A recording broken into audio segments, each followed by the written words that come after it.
frères et sœurs en Christ et bonjour mes amis qui ne sont pas en Christ. Je suis heureuse de vous rencontrer à nouveau pour continuer le message que j'ai à vous partager sur le Saint-Esprit. On s'était arrêté justement sur le premier point. Aujourd'hui, on va commencer le deuxième point. Et sur ce deuxième point, je veux juste que vous sachiez une chose, c'est que sans l'Esprit de Dieu, il n'y a pas de vie spirituelle. Qu'est-ce qu'on appelle une vie spirituelle? Une vie spirituelle, c'est une vie où on est en communion avec Dieu. C'est une vie où on a une relation avec Dieu. On l'a souvent entendu dire qu'il faut créer une relation avec Dieu. Mais comment? Moi, j'ai entendu quelqu'un dire qu'il suffit de prier. C'est un très bon conseil parce qu'il faut prier en tout. Mais est-ce que ça crée vraiment une relation avec Dieu, rien que la prière? Alors, ce que je veux vous dire aujourd'hui, c'est que pour créer une relation avec Dieu, c'est un bon conseil, il faut prier. Mais une autre chose est faisable. On va voir dans Jean 14, le verset 21. Qu'est-ce que ce verset dit? Je lis. « C'est lui qui a mes commandements et qui les garde. C'est celui qui m'aime. Et celui qui m'aime sera aimé de mon Père. Je l'aimerai et je me ferai connaître à lui. » Ah, ça, c'est un mot que je voudrais bien souligner. Je me ferai connaître à lui. C'est qui dit ça? C'est le Seigneur Jésus. Je me ferai connaître à lui. Comment il va se faire connaître à nous? En nous révélant des choses. Vous voyez qu'il ne suffit pas juste de prier. Il faut garder les commandements. Et si on garde les commandements, Dieu nous aimera. Le Seigneur Jésus nous aimera. Et aussi, il se révélera à nous. Et c'est ça qu'on appelle créer une relation avec Dieu. Beaucoup d'entre nous voudraient avoir des révélations. Comment Dieu parle?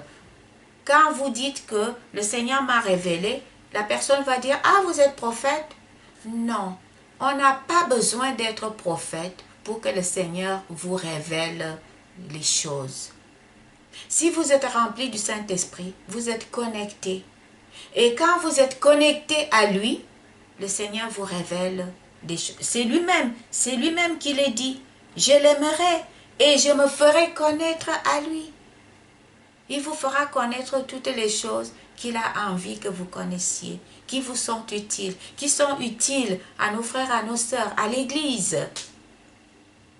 C'est comme ça qu'il se fera connaître. Et c'est ça qu'on appelle créer une relation. Ce n'est pas à sens unique. Il ne suffit pas juste de se mettre à prier des jours et des jours et des jours et des jours, à jeûner des jours et des jours. C'est déjà un pas de prier et de jeûner. Mais gardez aussi ses commandements. Comme j'ai dit dans la première partie, que chaque chrétien doit se poser la question, quels sont ses commandements? Et une fois qu'on les a compris, on a tout compris. Parce que c'est à ce moment-là qu'on est proche de Dieu, on connaît Dieu. Ce n'est que par son esprit qu'on peut véritablement connaître Dieu. Ça, c'est une vérité. Ce n'est que par l'Esprit de Dieu qu'on peut communiquer avec Dieu. Beaucoup de gens au jour d'aujourd'hui, voudraient que Dieu leur parle. Ils voudraient être en communication avec Dieu, ils voudraient être en contact avec Dieu. Mais, si vous n'avez pas le Saint-Esprit, Dieu aura beaucoup de mal à communiquer avec vous. Donc, faites tout ce que vous pouvez pour recevoir le Saint-Esprit. Maintenant que vous savez qu'est-ce qu'il faut faire, comment qu'il faut le faire. Alors, ce n'est que par son esprit qu'on peut connaître véritablement Dieu. On va le lire dans Jean 16, du verset 7 au verset 11. Cependant, je lis, « Cependant, je vous dis la vérité. Il vous est avantageux que je m'en aille, car si je ne m'en vais pas, le Consolateur ne viendra pas vers vous. Mais si je m'en vais, je vous l'enverrai, et quand il sera venu, il convaincra le monde en ce qui concerne le péché, la justice et le jugement. En ce qui concerne le péché, parce qu'il ne croit pas en moi.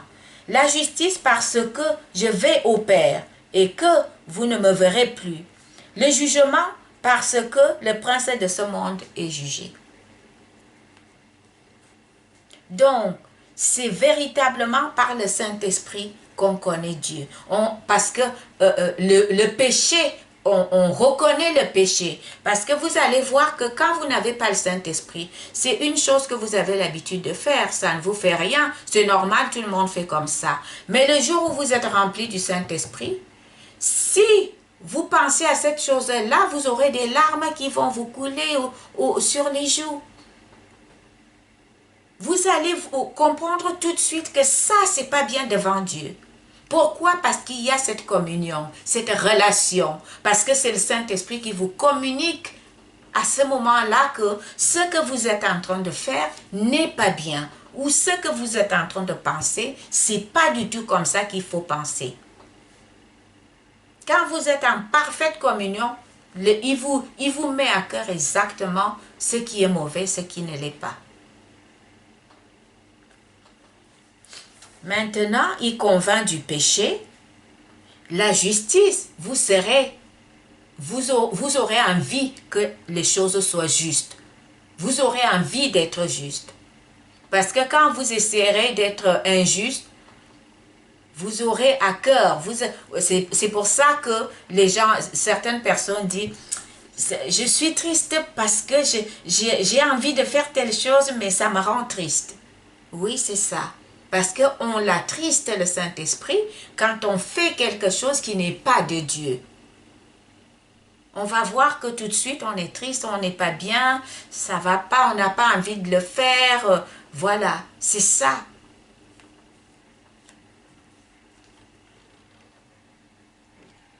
Maintenant, le Saint-Esprit glorifie Jésus en le faisant connaître à l'homme. Voyez, c'est le Saint-Esprit qui va faire, il glorifie Jésus et il va le faire connaître à l'homme. Ça veut dire qu'on a toujours dit que le Saint-Esprit, c'est pour ça que nous, on prend parfois des choses au mot à mot. Quand on dit que le Saint-Esprit parle, nous, on pense qu'il va se mettre devant nous, il va parler, on va l'entendre avec les oreilles physiques. Ça peut arriver. Mais on va l'entendre beaucoup plus avec les oreilles spirituelles. Parce que c'est beaucoup plus souvent spirituel qu'il parle. Et c'est comme ça qu'il fait connaître Jésus à l'homme. Parce que même quand on lit, quand vous êtes rempli du Saint-Esprit, quand on lit une écriture, il suffit que quelqu'un interprète de telle manière, vous allez être mal à l'aise tout de suite. Parce que vous n'allez pas le gérer, vous n'allez pas le digérer. Ça, c'est l'Esprit qui est en vous, qui a ces sentiments-là. Et c'est comme ça qu'il parle. Il ressent les choses. C'est comme ça qu'il parle. Il va vous avertir. Les révélations qu'on a vues tout à l'heure, la relation qui est entre Dieu et nous, cette relation-là, ça fait des révélations. Il vous révèle des choses que vous ne connaissez pas. On va lire dans Jean 16, du verset 13 à 15. Je lis. Quand le Consolateur sera venu, l'Esprit de vérité vous conduira dans toute la vérité, car il ne parlera pas de lui-même, mais il dira tout ce qu'il aura entendu et il vous annoncera les choses à venir. Il me glorifiera parce qu'il prendra de ce qui est à moi et vous l'annoncera. Tout ce que le Père a est à moi. C'est pourquoi j'ai dit qu'il prend de ce qui est à moi et qu'il vous l'annoncera.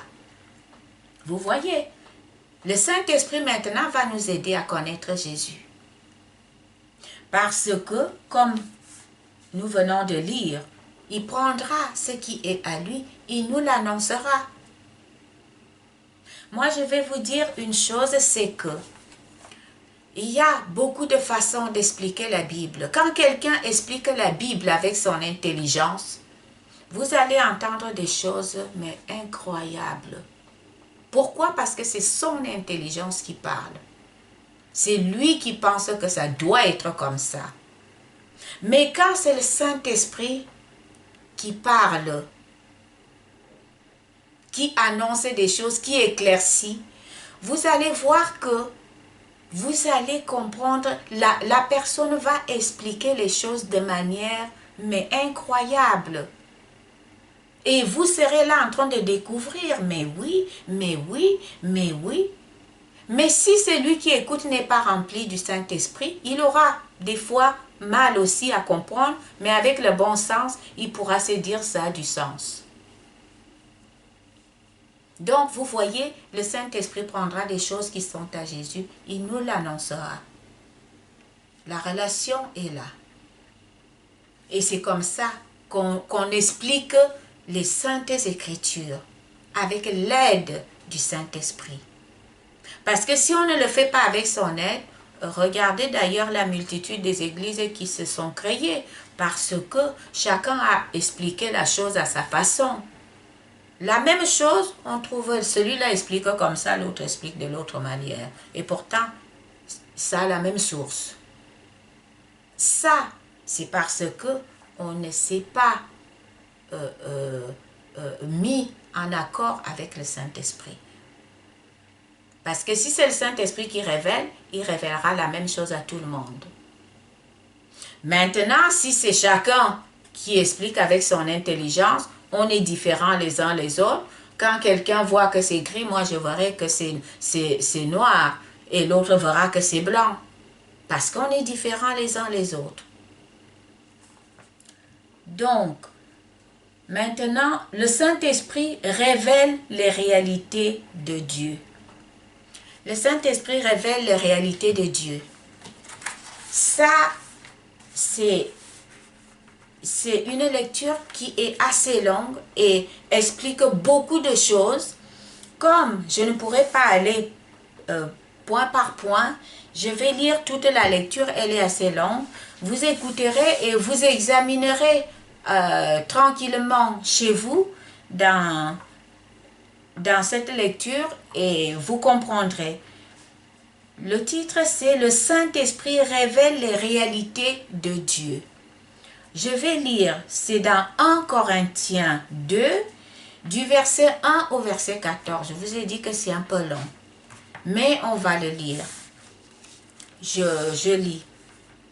Pour moi, frère, lorsque je suis allé chez vous, ce n'est pas avec une supériorité de langage ou de sagesse que je suis allé vous annoncer le témoignage de Dieu, car je n'ai pas eu la pensée de savoir parmi vous autre chose que Jésus-Christ et Jésus-Christ crucifié. Moi-même j'étais auprès de vous dans un état de faiblesse, de crainte et de grand tremblement. Et ma parole et ma prédication ne reposaient pas sur des discours persuasifs de la sagesse, mais sur une démonstration d'esprit et de puissance, afin que votre foi soit fondée non sur la sagesse des hommes, mais sur la puissance de Dieu. Cependant, c'est une sagesse que nous prêchons parmi les parfaits, sagesse qui n'est pas de ce siècle, ni des chefs de ce siècle, qui vont être réduits à l'impuissance. Nous prêchons la sagesse de Dieu, mystérieuse et cachée que Dieu, avant les siècles, avait prédestinée pour notre gloire. Sagesse qu'aucun des chefs de ces siècles n'a connue, car il l'avait connue. Il n'aurait pas crucifié le Seigneur. Il n'aurait pas crucifié le Seigneur de gloire. Mais, comme il est écrit, ce sont des choses que l'œil n'a point vues, que l'oreille n'a point entendues, et qui ne sont point montées au cœur de l'homme. Des choses que Dieu a préparées pour ceux qui l'aiment. Dieu nous les a révélées par l'Esprit, car l'Esprit sonde tout, même les profondeurs de Dieu. Qui donc parmi les hommes connaît les choses de l'homme, si ce n'est l'Esprit de l'homme qui est en lui? De même, personne ne connaît les choses de Dieu, si ce n'est l'Esprit de Dieu. Or, nous n'avons pas reçu l'Esprit du monde, mais l'Esprit qui vient de Dieu, afin que nous connaissions les choses que Dieu nous a données par sa grâce. Et nous en parlons, non avec des discours qu'enseigne la sagesse humaine, mais avec ceux qu'enseigne l'Esprit, employant un langage spirituel pour les choses spirituelles. Mais l'homme naturel n'accepte pas les choses de l'Esprit de Dieu, car elles sont une folie pour lui. Et il ne peut les connaître parce que c'est spirituellement qu'on en juge. Donc, quand on lit tout ça, c'est vrai, c'est long, mais ça parle tellement, ça explique tellement les choses. On voit le rôle de l'Esprit. On voit de quoi on parle. On parle du Saint-Esprit. On va en profondeur de qu'est-ce que c'est que le Saint-Esprit. Comment il réagit. Comment les gens, comment il utilise les gens. Et maintenant, on revient à ce que je disais tout à l'heure. C'est Jésus qui baptise de l'Esprit celui qui croit. On peut le voir dans Matthieu 3, verset 11. Je lis. Ça, c'est Jean qui parle. Moi, je vous baptise d'eau pour vous amener à la repentance. Mais celui qui vient après moi est plus puissant que moi. Et je ne suis pas digne de porter ses souliers. Lui, il vous baptisera du Saint-Esprit et de feu. Donc, ça confirme ce que je vous avais dit un peu avant, que c'est Jésus qui baptise du Saint-Esprit. Maintenant, je vais dire une chose, c'est que quand on accepte Dieu,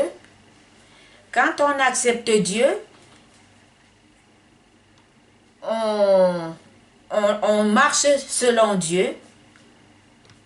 C'est là, dès lors, l'Esprit habite le cœur du croyant, il scelle. Il le scelle. Dès lors, l'Esprit habite le cœur du croyant et le scelle.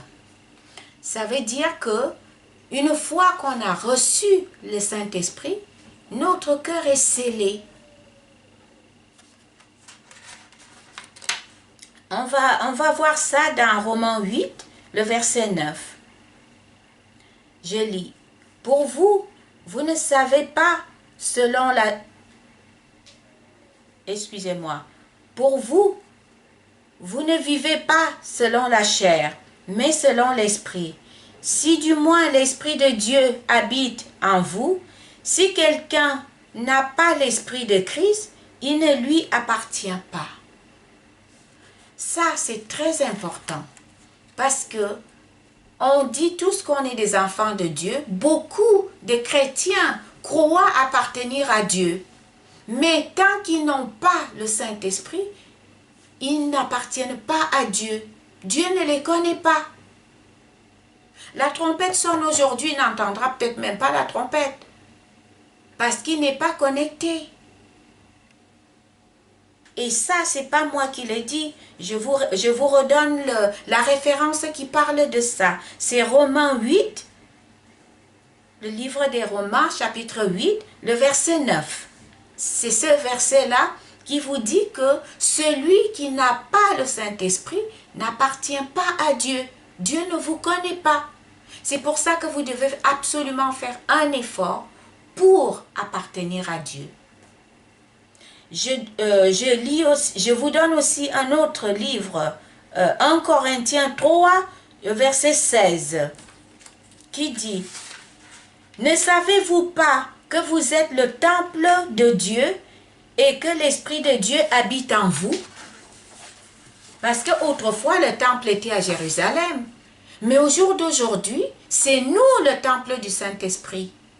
Donc, l'Esprit de Dieu habite en nous, ce n'est pas à l'église. On va à l'église pour apprendre à vivre dans le monde. Mais c'est nous le temple du Saint-Esprit au jour d'aujourd'hui. Je donne encore une autre référence, Éphésiens 1, le verset 13, qui dit « En lui, vous aussi, après avoir entendu la parole de vérité, l'évangile de votre salut, en lui, vous avez cru et vous avez été scellés du Saint-Esprit qui avait été promis. » Quand vous avez reçu le Saint-Esprit, vous êtes scellés. Et à ce moment-là, marchez selon Dieu pour vivre vraiment la vie de Dieu, pour que le Seigneur communique avec vous, pour qu'il vous révèle. Quand vous êtes rempli du Saint-Esprit, vous lui appartenez, votre nom s'inscrit dans le livre de vie le jour où vous êtes rempli du Saint-Esprit. Vous appartenez à Dieu à ce moment-là. Et c'est pour ça qu'il peut communiquer avec vous. Et vous allez voir que quand vous pouvez communiquer avec le Seigneur, il va vous avertir de toutes les choses qui se passent dans votre vie. Vous n'aurez même plus à courir, à aller voir un tel, qu'est-ce que Dieu dit, il va vous avertir de toutes les choses que lui-même il juge bon de vous avertir. Il va vous révéler, vous serez révélé au fur et à mesure. C'est ça qu'on appelle avoir une relation avec Dieu. Quand vous n'avez pas tout ça, réfléchissez, posez-vous des questions. Maintenant que vous savez comment faire pour avoir tout ça, je vous en prie mes frères et mes sœurs, jetez-vous dans la bataille. Faites tout ce que vous pouvez pour recevoir le Saint-Esprit et appartenir à Dieu. Ça, c'était la deuxième partie de notre enseignement. Et on continuera la prochaine fois parce que j'ai encore beaucoup de choses à vous révéler là-dessus. Je vous remercie pour ce soir. À bientôt.